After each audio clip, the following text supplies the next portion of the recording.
इस बार CGPSC result 2022 में है ना, चंद्रा अकेडमी परिवार से सेलेक्टेड ऑफिसर्स जो हमारे बीच आज 3 नायब तहसीलदार आ रहे हैं जो टॉप रैंक पर इन्होंने सिलेक्शन दिया है।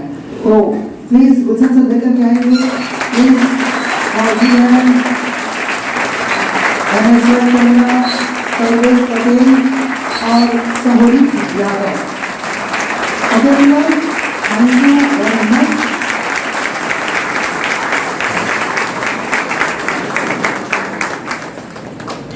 लंबी जर्नी रही सबकी। एक बार सब आप सभी का स्वागत इस चंद्रा अकेडमी में। धनेश्वर मेरी तरफ से ढेरों बधाइयां और शुभकामनाएं है ना। सर्वेश बधाइयां, सौविक जी आपको ढेरों बधाइयां और शुभकामनाएं। खुश रहें साथियों। मैं हमेशा कहता हूं कि मेहनत इतना करिए कि आप श्योर हो जाए कि हाँ भैया मुझे पोस्ट मिल रहा है, मुझे कोई हरा नहीं सकता, ठीक है। और इतना भी पोस्ट है उसमें एक पोस्ट देना है, ठीक है, निश्चित तौर पर। चलो बीच धनेश्वर चंद्रा एक लंबा संघर्ष के बाद यहाँ है और पहुंचे, है ना। ठीक, धनेश्वर प्लीज वेलकम। और सबसे पहले फिर से अगेन कॉन्ग्रेचुलेशन। मेरा नाम धनेश्वर चंद्रा है और CGPSC 2022 में मेरा 41वां रैंक था और ये मेरा तीसरा प्रयास था और मुझे कैटी का पोस्ट मिला था। पहले प्रयास में मैं प्रीलिम्स पास नहीं कर पाया था। दूसरा अटेम्प्ट मैंने इंटरव्यू दी थी, उसके बाद तीसरे अटेम्प्ट में चंद्रा अकेडमी के मार्गदर्शन में मुझे कैटी का पोस्ट मिला।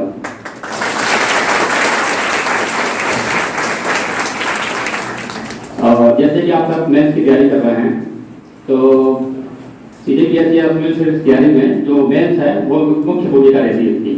यदि आप मेंस की अच्छे से तैयारी करते हैं तो आपका जो प्रीलिम्स रहता है उसका 80% लगभग मेंस कवर कर लेती है। जो करेक्ट अफेयर रहता है वो थोड़ा सा अलग रहता है मेंस से।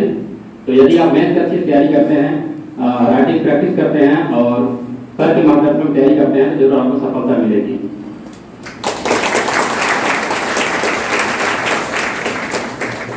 Thank you Dhaneshwar. मैं हमेशा देखा हूँ कि धनेश्वर एक चीज धनेश्वर कर रहा है ना, जब भी कोई बाधा रुकावट आती है धनेश्वर फटाक से वो पहुंच जाती है कि सर ये दिक्कतें आ रही और कोशिश करते थे उसको रिजॉल्व करने का। हाँ, लेकिन जुझारू बनना पड़ेगा, उलझनशील बनना पड़ेगा, ठीक है। तो प्रॉब्लम आ रही तो हम है ना आपके लिए, अब आइए तुरंत।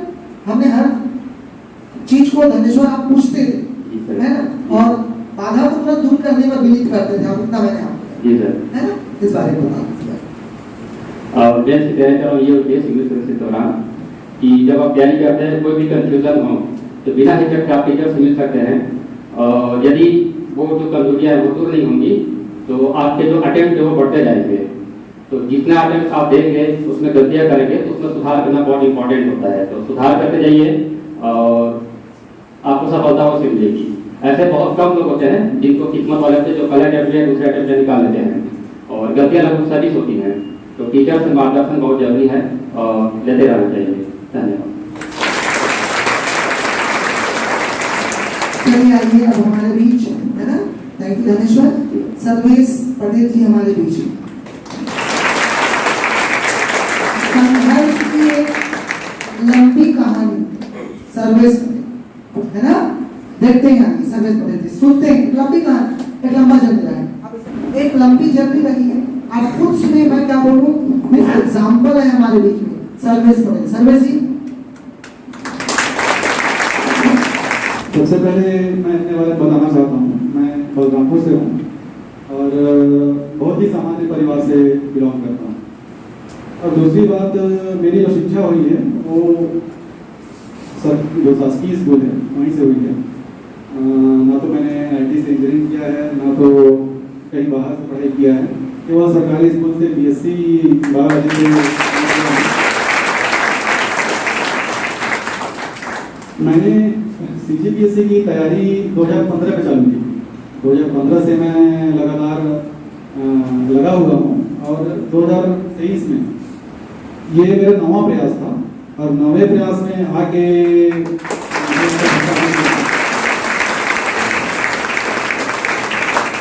यहाँ तक पहुँचने में जो मेरे जीवन में जो बाधाएं आई हैं उनको आपके समक्ष में शेयर करना चाहता हूँ।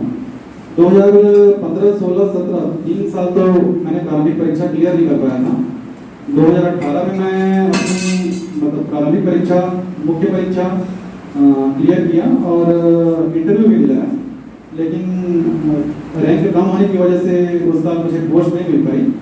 तो मैंने हार नहीं मानी, फिर मैं अगले साल फिर तैयारी किया और 2019 में मेरा मेंस क्लियर नहीं हुआ। 2020-21 में मेरा प्रारंभिक परीक्षा भी क्लियर नहीं हो पाया और 2023 में 66वें रैंक के साथ में नायब तहसीलदार के रूप में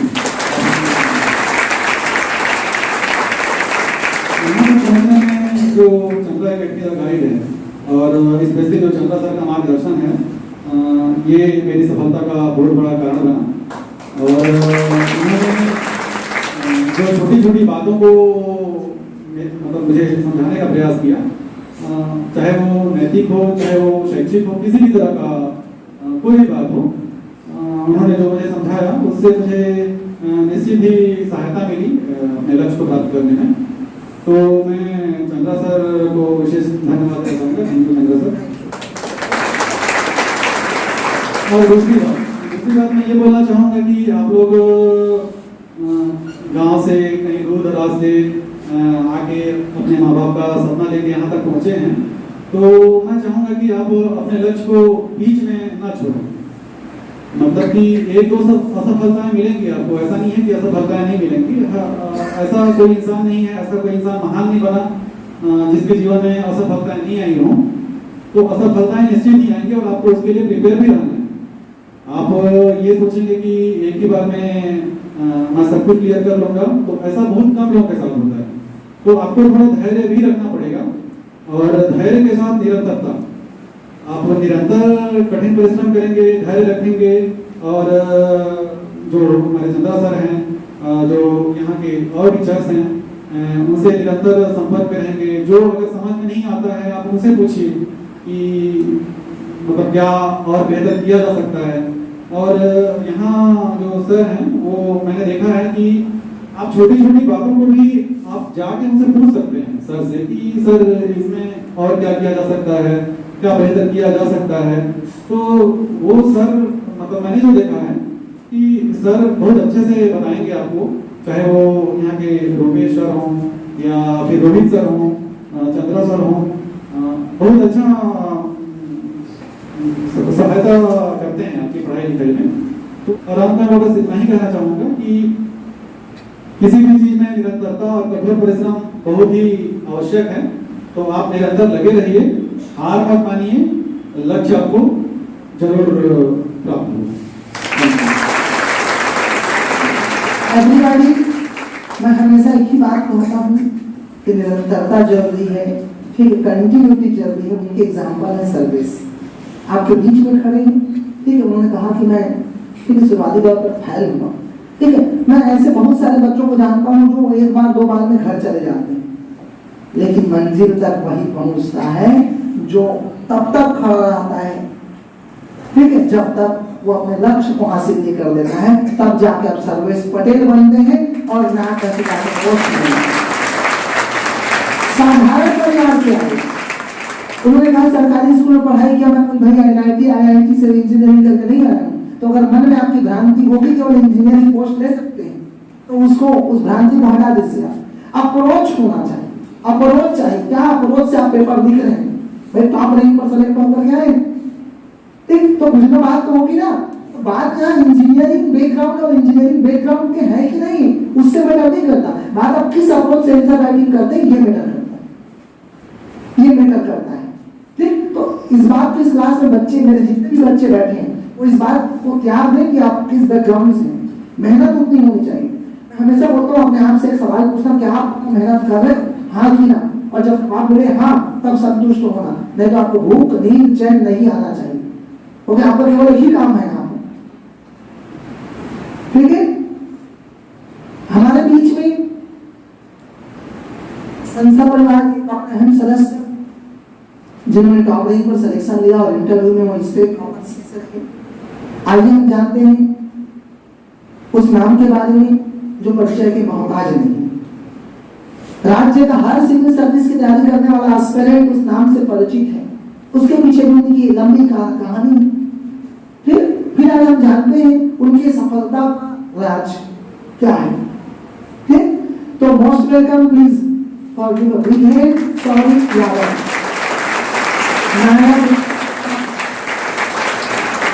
आज भी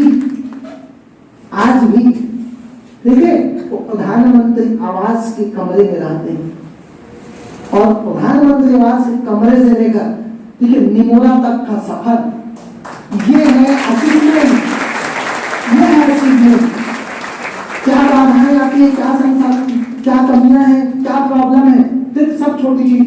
अगर आप सौरिक यादव को जानते मिलोगे, ठीक है, सारी सब कमियां छोटी पड़ जाएंगी। आइए हम मिलते हैं सौरिक यादव सर से। सौरिक,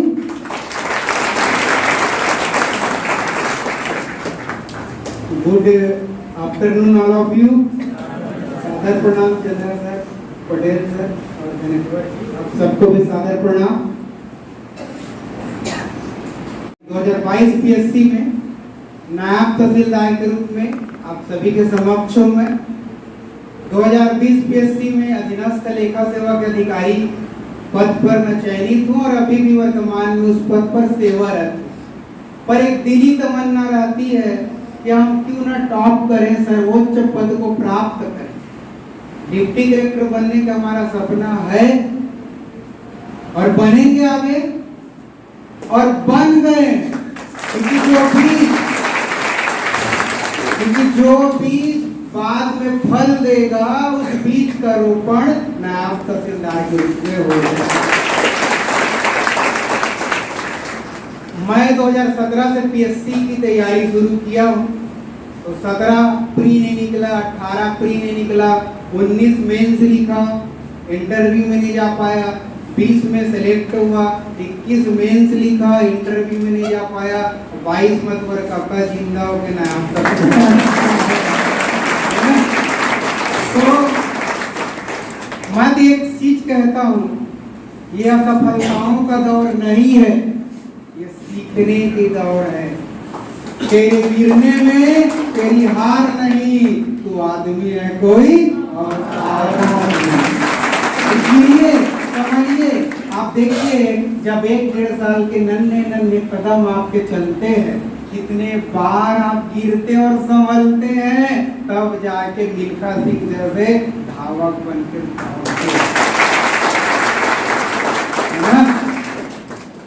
अब बात आती है कि सफलता का श्रेय किसे दिया जाए। तो देखिए, सफलता का श्रेय किसी व्यक्ति विशेष या किसी संस्थान विशेष को देना एक संकुचित सोच है। क्योंकि मेरे माता पिता मुझे पैदा नहीं करते तो मैं यहाँ कहाँ आता। प्राइमरी स्कूल वाले मैडम सर, मिडिल स्कूल वाले ग्रेजुएट नहीं करते मुझे कॉलेज वाले, तो मैं यहाँ कहाँ आता।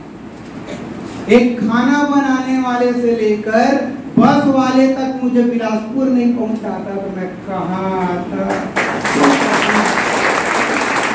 इन सब का योगदान है, लेकिन बात तो अगर ये सब करता तो भी मैं मनुष्य रहता। बात है नायब तहसीलदार बनने में सर्वाधिक भूमिका किसकी। अब जान रहे हैं, कहने की जरूरत नहीं है। चंद्रा एकेडमी है ना, चंद्रा एकेडमी श्री शिरोमणि चंद्रा सर, जिनसे मैं पीएससी के ABCD से लेकर XYZ तक सीख रहा हूँ लगातार। श्री चंद्रशेखर साहू सर हमारे मुंगेरी वाले अधीनस्थ लेखा सेवा अधिकारी, उनके मार्गदर्शन से लेकर चंद्रा सर तक, और आप नन्हे मुन्ने प्यारे बच्चे मेरे भाई, जिनसे आपसे मैं सीखता रहता हूँ।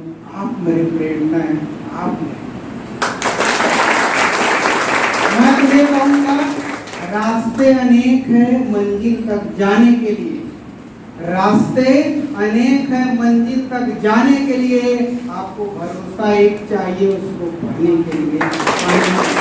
तो किसी भी एक चीज को आधार बनाइए, है ना, अपने मेहनत की पटिया को किसी धारण पर मजबूती के साथ रखिए और अपने मंजिल को पाइए। तो मैंने चंद्रा एकेडमी को एक आधार बनाया, आलम्बन बनाया, है ना। किसी ने मुझसे प्रश्न पूछा पहली बार मेरा सिलेक्शन होने के बाद बोलते हैं भैया आप फला कोचिंग से पढ़े रहते पहले बार में डीसी नहीं बन जाते। मैंने कहा डीसी बनता कि नहीं बनता मुझे पता नहीं, आज मैं एंटी बन गया हूँ चंद्रा अकेडमी में। क्योंकि ये महत्वपूर्ण नहीं है कि आपके सफलता के बाद कौन क्या कर सकता था, किसने क्या किया, कितना सपोर्ट किया, फाइनेंशियली, मेंटली, फिजिकली, हर प्रकार का जो सपोर्ट करे। आप अपना घर परिवार त्याग कर आते हैं, रोते हैं, बिलखते हैं, पैसे भर मैटर नहीं करता है जी। आप में जज्बा, जुनून, जोश भरने वाला भी चाहिए। बिलासपुर में रह के आपके पेरेंट्स की तरह केयर करने वाला चाहिए। सभी प्रकार के लोगों से एक कारवां बनता है। और बस एक ही चीज कहूंगा कि आप लगातार तैयार करते रहते हैं ना, तैयारी करते रहते हैं। कोरोना काल में यहाँ रहा, हम यहाँ रुके, जीवन से संघर्ष किए, ऐसा लगने लगा था कि यहाँ से जी के जाएंगे कि बिना ही, है ना। तो तैयारी किए, तो उसके लिए मैंने 4 पंक्तियां लिखी है, आपको नजर पेश करता हूँ और जिंदगी के सार छोड़ते हुए आपकी सफलता को मूल मंत्र का आधार कर सकता हूँ उसको, कि वक्त के साथ हालात, ख्यालात बदल जाते, वक्त के साथ हालात, ख्यालात बदल जाते हैं। जीवन के हर मोड़ पर नई मंजर नजर आते हैं। बदलाव तो कानून है कुदरत का, स्वीकार कर, अगर है जुनू तो आपदा में भी अवसर नजर आते हैं, आपदा में अवसर नजर आते हैं। Thank you Chandra ji, thank you मेरे प्यारे परिवार वाले, मेरे मुंगेरी वाले, मेरे घर वाले और एवरीवन जो मुझसे प्रत्यक्ष अप्रत्यक्ष रूप से जुड़े हुए हैं, मुझे हर प्रकार से सहयोग किए भी हैं और नहीं भी किए हैं। ये भी बड़ी बात है, लोग आपको फोन न लगाए, डिस्टरबेंस भी ना करे, ये भी बहुत बड़ा सहयोग है। उन सब के लिए मैं मन से आभार व्यक्त करता हूँ, क्योंकि आभार मुझे अच्छा नहीं लगता। आप अपने पूरे छत्तीसगढ़, पूरा भारत वसुधैव कुटुंबकम, किसको हम आभार करें, आप सभी अपने, है ना। तो इन चीजों को शामिल रखते हैं और मैं आपसे वादा करता हूँ ज्यादा कुछ नहीं करूंगा, जिस पद में जहां भी जैसा भी रहूंगा वह करूंगा। अपना सर्वश्रेष्ठ। जय जोहार, जय जोहार, छत्तीसगढ़िया छत्तीसगढ़िया, भारत माता की जय, भारत माता की जय। Thank you very much. Sorry आपने अपनी जो जुनून भर दिया। साथियों आज इतनी सारी बातें हुई है ना, तो हम क्यों आए